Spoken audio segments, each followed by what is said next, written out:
September 11th, 2001, a day forever etched in our collective memory. Then, in a horrifying flash, everything changed. The unthinkable became reality. The images remained seared into our minds, the gaping wounds in the Twin Towers, the plume of smoke billowing over the Pentagon, the smoldering wreckage in a Pennsylvania field. The world watched in disbelief as the towers, symbols of American might and prosperity, crumbled into dust. As dust settled and the smoke cleared, a nation mourned its loss. Amidst the grief and outrage, a chilling question emerged. Could this have been prevented? The official 9/11 Commission report, released in 2004, laid out a clear narrative. A group of 19 al-Qaeda terrorists, fueled by hatred for the West, hijacked 4 planes and carried out the attacks. However, not everyone was convinced. For some, the official narrative felt incomplete, lacking crucial details and failing to address certain inconsistencies. Whispers of doubt began to circulate, fueled by internet forums, documentaries, and the writings of academics and independent researchers. These dissenting voices, often dismissed as conspiracy theorists, pointed to anomalies in the official story. The 9/11 Truth Movement, as it came to be known, gained momentum in the years following the attacks. At the heart of the 9/11 Truth Movement lies a deeply unsettling theory that elements within the US government were complicit in the attacks, or at the very least, had foreknowledge of them and allowed them to happen. The motive, proponents argue, was to create a pretext for invading Afghanistan and Iraq, expanding US military presence in the Middle East, and curtailing civil liberties at home. The inside job theory rests on a complex web of circumstantial evidence, scientific analysis, and alleged cover-ups. Proponents point to inconsistencies in eyewitness accounts, discrepancies in radar data, and the alleged presence of explosives in the World Trade Center towers. They question the official explanation for the collapse of WTC-7, arguing that it bears the hallmarks of a controlled demolition.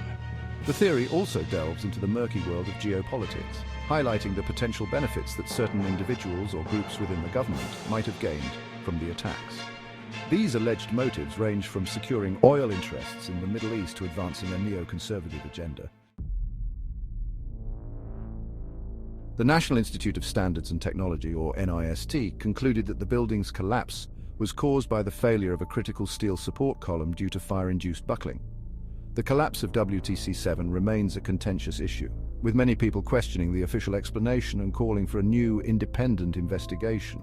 However, many architects and engineers have disputed this explanation, arguing that fires alone could not have caused such a rapid and symmetrical collapse. They point to the fact that WTC-7 fell at near freefall speed, indicating that the building's support columns were removed in a controlled manner.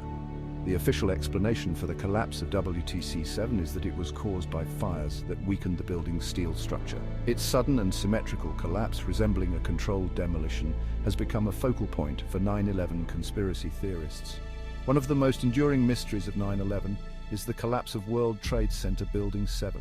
This 47-story skyscraper, located across the street from the Twin Towers, was not hit by a plane but collapsed in the late afternoon of September 11th. In the aftermath of 9/11, one question has persisted above all others. Cui Bono? Who benefits? Conspiracy theorists argue that the attacks served as a pretext for the United States to launch wars in the Middle East and to pass sweeping domestic surveillance laws. The government, however, maintains that the attacks were orchestrated by al-Qaeda terrorists, motivated by a radical ideology and a hatred for American freedoms. Some point to the financial gains made by defense contractors and oil companies in the years following the attacks. The question of who truly benefited from 9/11 remains a deeply divisive and emotionally charged issue.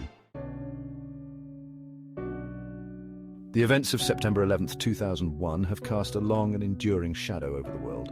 As a survivor, the memories of that day will always be with me. The fear, the chaos, the loss, it's something you never really get over.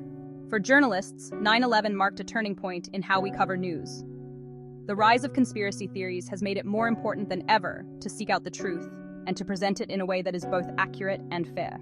The shadow of 9/11 may never fully lift, but through understanding and vigilance, we can ensure that its lessons are not forgotten.